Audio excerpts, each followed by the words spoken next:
Everyone, আজকে তোমাদের সাথে একটা জিভে জল আনার মতো ডিমের ঝোলের রেসিপি শেয়ার করব।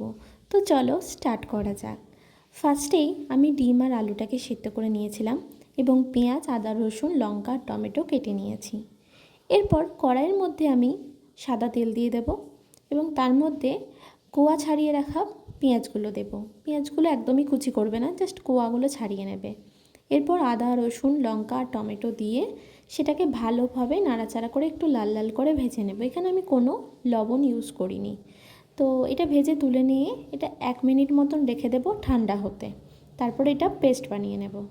এরপরে আমি ডিম আর আলুটাকে হলুদ, লঙ্কার গুঁড়ো, লবণ দিয়ে ভালো করে ভেজে নেব।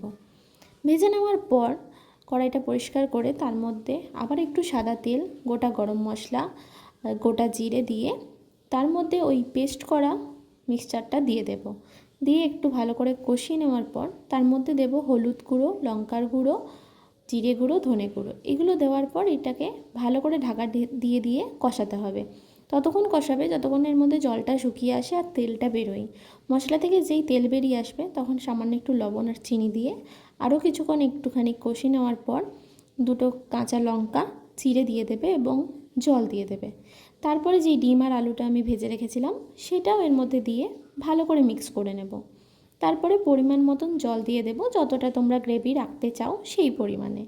তারপরে ঢাকা দিয়ে কিছুক্ষণ গ্রেভিটা ফুটিয়ে নিলে দেখবে যখন গ্রেভিটার একটু ভালো মতন জমে এসেছে তখন তার মধ্যে গরম মশলা আর ধনেপাতা কুচি ছড়িয়ে গরম গরম সার্ভ করো। এটা রুটি, ভাত দুটোর সাথেই খুব ভালো লাগবে।